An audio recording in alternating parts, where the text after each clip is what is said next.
Hai hai, ketemu lagi dengan channel chemistry kita. Kali ini saya akan menjelaskan mengenai penerapan kimia dalam industri dan lingkungan. Yang pertama adalah penerapan kimia dalam industri, yaitu pada biofuel. Nah, biofuel ini ada dua strategi. Strategi pertama nanti untuk bioetanol dan strategi kedua itu untuk biodiesel.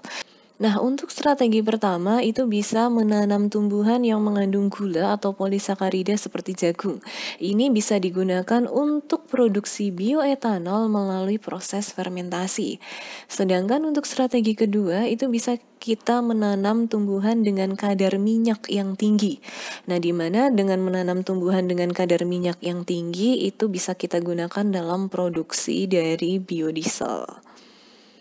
Yang pertama itu adalah biofuel dalam bioetanol. Jadi dalam produksi bioetanol itu terbentuk dari tanaman yang mengandung pati atau karbohidrat yang dilakukan melalui proses konversi karbohidrat menjadi glukosa yang larut dalam air. Jadi di sini melalui proses fermentasi itu tadi, jadi kita bisa menggunakan beberapa jenis bahan baku, bisa ubi kayu, ubi jalar, jagung, sagu, maupun tetes. Nah, di sini misal kita akan menggunakan ubi kayu dengan konsumsi 1000 kg. Artinya dalam 1000 kg ubi kayu itu kandungan gulanya itu adalah 250 sampai 300 kg. Dan hasil konversi bioetanol yang dihasilkan itu adalah 166,6. Artinya perbandingan bahan baku dengan bioetanol yang dihasilkan itu adalah 6,5 dibanding 1. Sedangkan kalau misal kita menyediakan 1000 kg ubi jalar dengan konsumsi gula dalam bahan bakunya adalah 150 sampai 200 kg, nanti jumlah hasil konversi bioetanol yang dihasilkan adalah 125. Dengan perbandingan bahan baku dan bioetanol adalah 8:1. Untuk jagung dengan kandungan gula 600 sampai 700 kg, hasil konversi bioetanolnya adalah 200 liter dengan perbandingan 5:1. Begitu pula dengan sagu, ketika konsumsi 1000 kg sagu, maka kandungan gula dalam bahan baku sagu ini adalah 120 sampai 160 kg dengan jumlah hasil konversi bioetanol 90 liter. Sehingga perbandingan bahan baku dengan bioetanolnya adalah 12 dibanding dengan 1. Itu untuk bioetanol. Kemudian untuk biofuel yang biodiesel atau biosolar. Jadi biodiesel atau biosolar ini dihasilkan dari minyak nabati, lemak hewani atau minyak bekas. Kemudian biodiesel ini memiliki kemiripan sifat fisik dan kimia dengan minyak solar seperti viskositasnya ya. Kemudian biodiesel ini lebih ramah lingkungan karena zat buangnya mudah diserap kembali oleh tumbuhan dan tidak mengandung sulfur atau SOX. Biodiesel juga dapat dibuat dari transesterifikasi dari asam lemak. Nah, asam lemak dari minyak nabati ini nanti direaksikan dengan alkohol, di mana dia akan menghasilkan ester dan produk sampingnya berupa gliserin yang bernilai ekonomi cukup tinggi. Kemudian yang ketiga ada biogas. Nah, biogas ini adalah campuran gas yang dapat dibakar yang terbentuk dari dekomposisi senyawa organik oleh bakteri anaerob. Biogas paling banyak mengandung metana dan karbon dioksida atau CO2, di mana gas-gas yang terbentuk adalah produk sisa dari proses respirasi mikroorganisme pendegradasi. Jika zat organik lebih banyak mengandung karbohidrat, maka jumlah metana yang dihasilkan akan menjadi lebih sedikit. Tetapi jika kandungan lemaknya tinggi, maka metana yang diproduksi juga cukup tinggi. Nah, dalam proses biogas ini kan terdapat dekomposisi zat organik pada pembentukan biogas. Jadi, proses yang pertama, nanti ada protein, karbohidrat, lemak itu akan mengalami proses hidrolisis, di mana hidrolisis protein itu akan menghasilkan asam amino, hidrolisis dari karbohidrat akan menghasilkan monosakarida dan zat-zat lainnya. Kemudian untuk lemak, hasil hidrolisisnya adalah asam lemak. yang berantai panjang. Nah, kemudian dengan proses fermentasi itu akan dihasilkan produk sementara.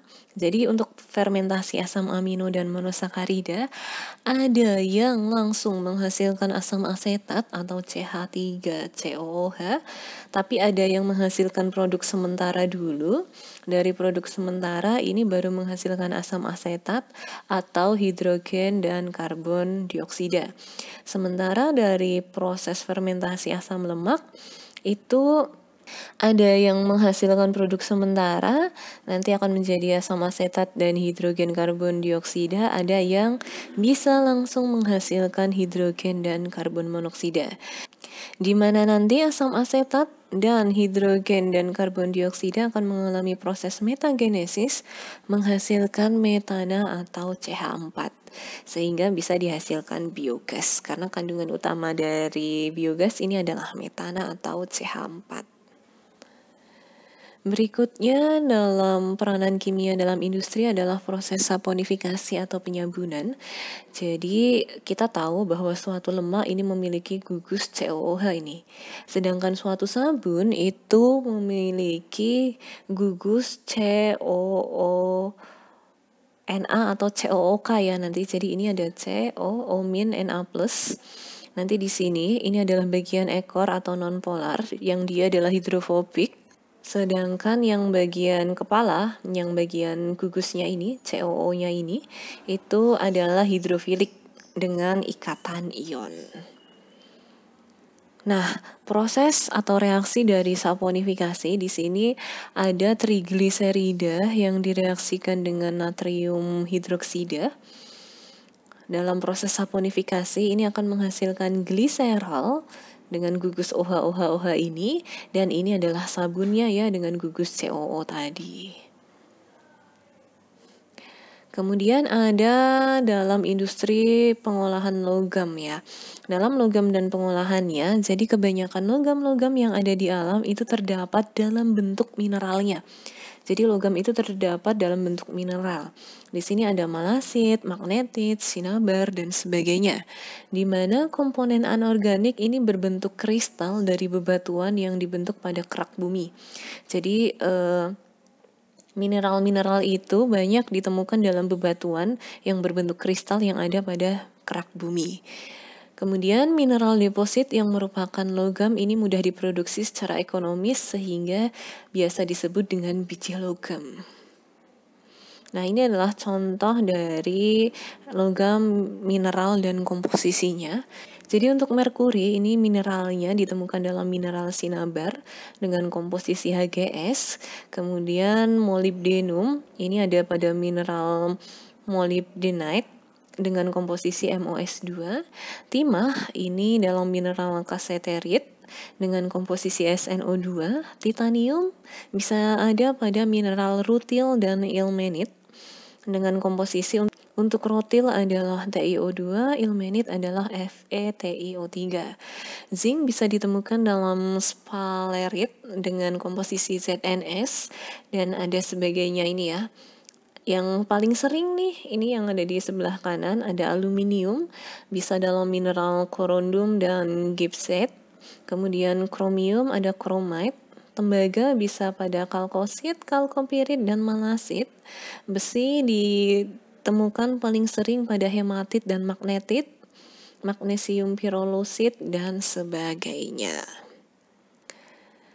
Nah, dalam proses pengolahan logam ini namanya adalah proses metalurgi, di mana ada pertama itu adalah penambangan dan penyiapan biji logamnya, kemudian ada proses produksi logamnya, dan yang terakhir adalah proses pemurnian dari logam itu sendiri, sehingga dihasilkan logam yang diinginkan dari mineral yang ada. Nah, untuk peran kimia dalam lingkungan, Yang pertama ini pada pembakaran bahan bakar fosil yang mengakibatkan pencemaran udara. Jadi kimia dalam lingkungan ini lebih banyak pada dampak-dampaknya ya.